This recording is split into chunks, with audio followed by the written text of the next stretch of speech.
बुद्धं शरणं गच्छामि।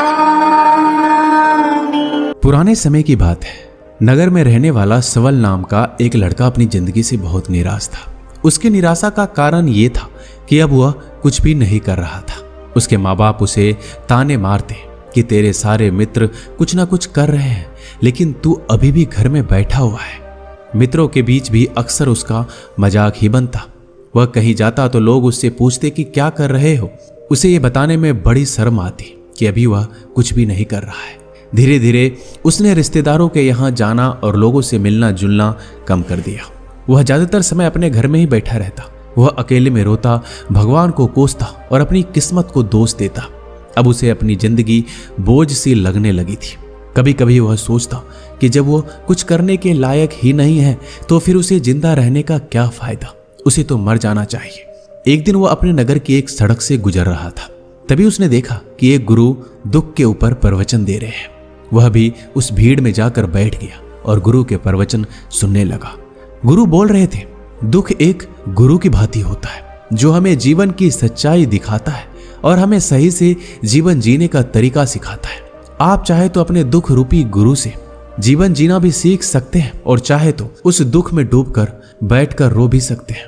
सवल भी गुरु की ये सारी बातें ध्यान से सुन रहा था, लेकिन उसे गुरु की ये बातें सही नहीं लगी। उसने खड़े होकर कहा, दुख कुछ भी सिखाकर नहीं जाता, सिर्फ पीड़ा देकर जाता है। दुख की पीड़ा अनंत होती है। ऐसा लगता है इसके बाद कुछ भी नहीं होने वाला, कुछ भी नहीं मिलने वाला। मृत्यु भी उसके सामने छोटी लगने लगती है। गुरु ने कहा, आखिर क्या दुख है तुम्हें? सवल ने अपना सारा दुख गुरु के समक्ष कह सुनाया और पूछा, क्या आपके पास मेरे इस दुख का कोई समाधान है? यह सुनकर गुरु मुस्कुराए और बोले, जिस दिन तुम्हारे जीवन में सच्चा दुख आएगा उस दिन मेरे पास आना, मैं तुम्हारे दुख का समाधान अवश्य करूंगा। इतना कहकर गुरु वहां से चले गए। सवल ने सोचा, क्या मेरा दुख सच्चा नहीं है? क्या जिस दुख से मैं गुजर रहा हूं वह झूठा है? कोई भी मेरे दुख को नहीं समझता। जब माँ बाप ही नहीं समझ पाए तो गुरु क्या समझेंगे? अपने दुखों से परेशान होकर सवल ने एक निर्णय लिया कि अब वह कुछ करके दिखाएगा। उसने एक छोटा सा व्यापार शुरू किया, लेकिन उसमें सफलता नहीं मिल रही थी। लेकिन उसके घरवाले खुश थे कि वह कुछ तो प्रयास कर रहा है।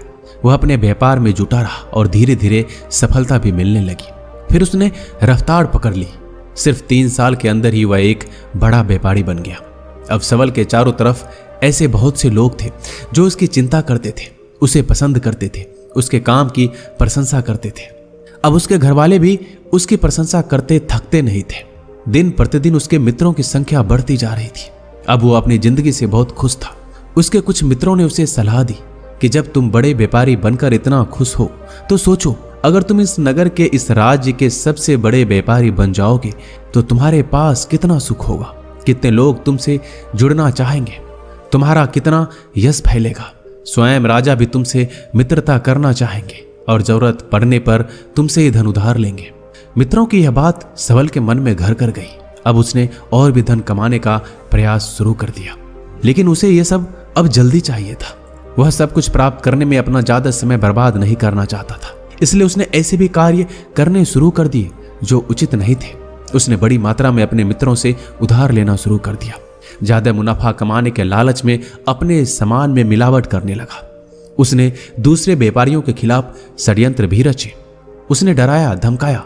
जैसा जैसा उसका मित्र कहते गए वही करता गया।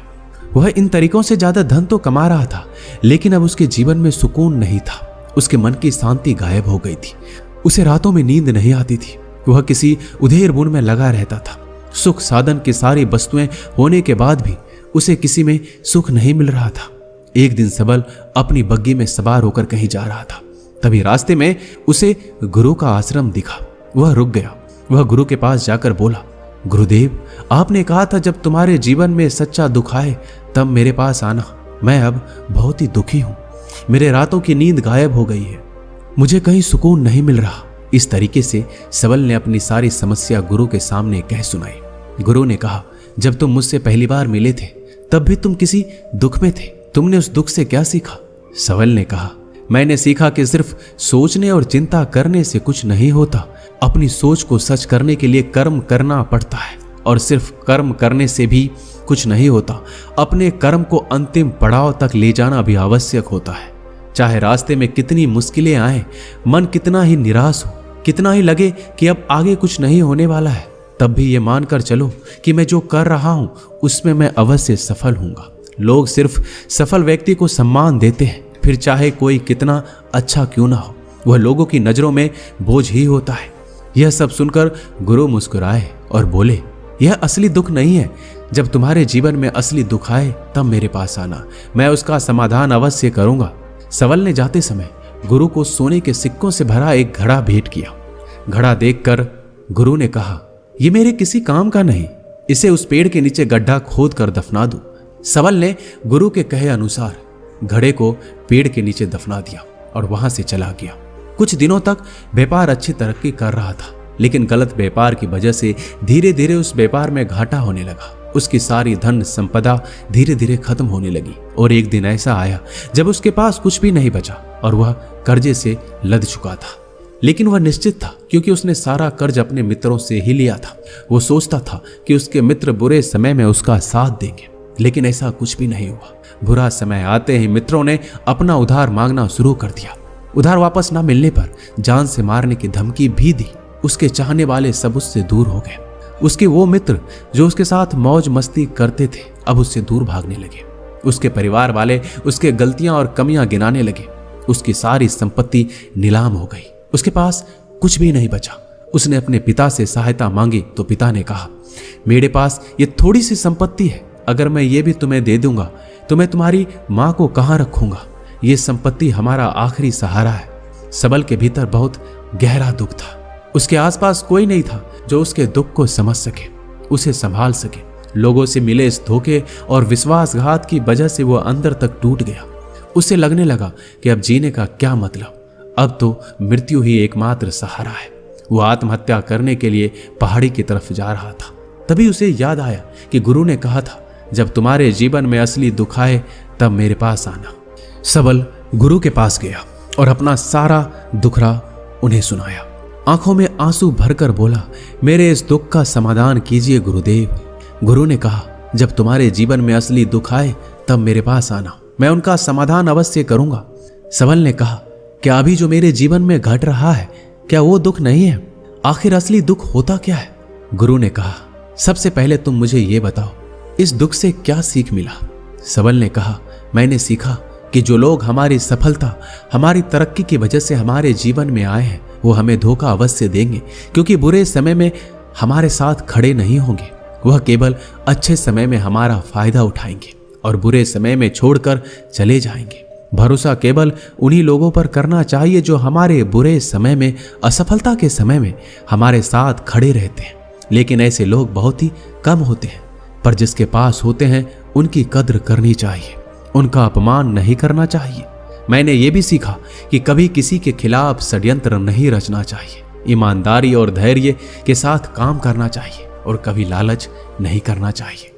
अपना सारा दुख और अनुभव बताने के बाद सबल आंखों में आंसू भरकर गुरु के सामने बैठा रहा। थोड़ी देर बाद गुरु उठे और उस पेड़ के नीचे गड्ढा खोदकर वह घड़ा बाहर निकाला जो सोने के सिक्कों से भरा हुआ था और उसे सबल को दे दिया और कहा, तुम्हारे जीवन में असली दुख आए तब मेरे पास आना। सबल ने गुरु को धन्यवाद दिया और प्रणाम कर वहां से चला गया। उसने उस धन से एक छोटा व्यापार शुरू किया। अब वह एक छोटा व्यापारी बनकर खुश था। अपनी पूरी लगन और ईमानदारी से व्यापार किया। देखते ही देखते वो फिर अपने नगर का एक बड़ा व्यापारी बन गया। उसका जीवन खुशियों और सुविधाओं से भर गया। लेकिन कोई कितना भी अच्छा हो, कितना भी अच्छा काम करे, दान करे, पुण्य करे, लोगों की मदद करे, लेकिन जीवन में दुख तो आता ही है। तो सबल के जीवन में भी दुख आया। उसके माता पिता की मृत्यु के रूप में। वो दोनों एक ही दिन मृत्यु को प्राप्त हो गए। सबल अपने माता पिता से बहुत प्रेम करता था, इसलिए उसे उनकी मृत्यु से बहुत गहरा आघात पहुंचा। उन दोनों के पार्थिव शरीर को शमशान घाट ले गया। वहां उनकी अंतिम क्रिया की गई। वहां उसने अपने माता पिता के शरीर को जलते हुए देखा तो उसका मन बेचैन हो गया। उसके अंदर बहुत से प्रश्न उठने लगे। वह घर वापस आया तो अपने माता पिता के घर और संपत्ति को देखा जिसके लिए उसके माता पिता हमेशा लड़ते रहते थे। आज वो लावारिस पड़ी है। आज उसकी देखरेख करने के लिए उसके लिए लड़ने वाले इस दुनिया से चले गए। उसके पिता ने जो भी कमाया था, जो भी बनाया था, सब कुछ यहीं रह गया था। एक दिन पहले किसी से भी अपनी संपत्ति के लिए लड़ जाने वाले उसके पिता आज इस दुनिया से अलविदा हो गए थे। उसका मन इसी तरह के अनेक विचारों के भंवर में फंसा हुआ था। उसे अंदर से अकेलापन और डर महसूस हो रहा था। उसे कुछ खालीपन सा महसूस हो रहा था। उसे लग रहा था कुछ तो है जिसे वो समझ नहीं पा रहा। इसलिए वो गुरु के पास गया। उसे देखते ही गुरु ने कहा, क्या जीवन में कोई दुख है? तो सबल ने कहा, वैसे तो जीवन में कोई दुख नहीं है गुरुदेव, सब सुख है, सब अच्छा चल रहा है। लेकिन आज मेरे माता पिता की मृत्यु हो गई। इस घटना ने मेरे मन को बेचैन कर दिया है। गुरु ने कहा, इसमें दुखी होने वाली कौन सी बात है? एक दिन तो सभी के प्रियजनों को मरना ही है। हमेशा जीवित ना तो कोई रहा है ना कोई रहेगा। एक दिन तो तुम्हें मरना ही है। हो सकता है कल ही मर जाओ या आज भी मर सकते हो। सबल ने कहा, यह आप क्या कह रहे हैं गुरुदेव? मैं भी मर जाऊंगा? पर मैं तो अभी जवान हूं। गुरु ने कहा, इसी भ्रम में तो सभी जी रहे हैं कि मृत्यु दूसरों को आती है, बुढ़ापा दूसरों को आती है, लेकिन बूढ़ों के सामने ही जवान मर जाते हैं, बच्चे मर जाते हैं। मृत्यु का किसी उम्र से कोई संबंध नहीं, ये तो सबको अपना ग्रास बना लेती है। गुरु की ये बातें सबल के मन में घर कर गई। वो चुपचाप वहां से चला गया, लेकिन उसका मन अब भी बेचैन था, अब भी अशांत था। वह कुछ खालीपन सा महसूस कर रहा था। वह पूरे दिन अपने बारे में सोचता रहा कि वह इस दुनिया में क्यों आया है। क्या सिर्फ चीजों को उपयोग करना और मरना ही जीवन का लक्ष्य है? ऐसे बहुत से प्रश्न उसके मन में लगातार उठ रहे थे, लेकिन उसका उत्तर नहीं मिल पा रहा था। उसका दुख दिन प्रतिदिन बढ़ता जा रहा था। कुछ दिनों बाद वह फिर गुरु के पास पहुंचा और बोला, गुरुदेव, मैं बहुत दुखी हूं। मैं ये नहीं जान पा रहा हूं कि मैं कौन हूं, इस दुनिया में क्यों आया हूं। ये सुनकर गुरु मुस्कुराए और बोले, आज पहली बार तुम्हारे जीवन में सच्चा दुख पैदा हुआ है। वास्तव में यही वो दुख है जो दुख कहलाने के लायक है, कि हमें पता नहीं कि हम कौन हैं, क्यों आए हैं, क्या करना है, कैसे करना है। सबल ने कहा, गुरुदेव, मेरे इस दुख का समाधान कीजिए। गुरु ने कहा, हम सभी इंसान जीवन भर क्या इकट्ठा करते हैं? सबल ने कहा, हम सभी इंसान जीवन भर धन, संपत्ति, मान, सम्मान, परिवार, मित्र, शत्रु, पद, प्रतिष्ठा, यही इकट्ठा करते हैं। गुरु ने कहा, क्या इन इकट्ठा हुई सभी चीजों से एक भी चीज साथ ले जाया जा सकता है? सबल ने कहा, नहीं गुरुदेव, इनमें से कुछ भी साथ नहीं ले जाया जाता। मेरे माता पिता के साथ कुछ नहीं गया, सब कुछ यहीं छूट गया है, परिवार, संपत्ति, सब कुछ। तो गुरु ने कहा, अब मेरी बातों को ध्यान से सुनना। इस दुनिया में हमें जो इकट्ठा करना है वो हम इकट्ठा करते नहीं। चीजें जो हमारे सामने होती है लेकिन हम उन्हें देखने का प्रयास नहीं करते। इस दुनिया में हमें जिस चीज को इकट्ठा करना है वो हम खुद हैं। हमें खुद को इकट्ठा करना है ताकि जब मृत्यु हो तो हम एक हो सके और स्वयं को पहचान सके। हम भीतर से बटे हुए हैं। हम बटे हुए हैं प्रेम में, नफरत में, क्रोध में, जलन में, धन में, संपत्ति में, पद में, प्रतिष्ठा में, मान में, पहचान में, धर्म में, जाति में। ऐसे ही सैकड़ों हजारों चीजों और वासनाओं से हम बटे हुए हैं। हम टुकड़ों में जीवन जी रहे हैं। इस बंटवारे की वजह से हमारी चेतना कभी एक नहीं हो पाती। हमारी चेतना बिखर गई है। इसलिए हमारे पास इतना भी समय नहीं है, इतना भी ऊर्जा नहीं है कि हम मुड़कर एक बार अपने भीतर देख सकें। वास्तव में जिस धन की कमी, सुविधाओं की कमी, मान सम्मान की कमी को लोग दुख समझते हैं और जीवन भर उसे दुख बोलकर रोते हैं, उनका समाधान खोजने का प्रयास करते हैं, उन्हें उनका समाधान कभी मिलेगा ही नहीं। क्योंकि जिन्हें लोग दुख कहते हैं वो असली दुख है ही नहीं। वो तो सिर्फ इंसान की चाहत है, उसकी इच्छा है जिसकी पूर्ति कभी नहीं की जा सकती। इसलिए यहाँ व्यक्ति को ऐसे दुखों का कभी समाधान मिलता ही नहीं। इसलिए इन सब के ऊपर अगर अपने दुखों का परम समाधान चाहिए तो सबसे पहले अपने आप को इकट्ठा करो।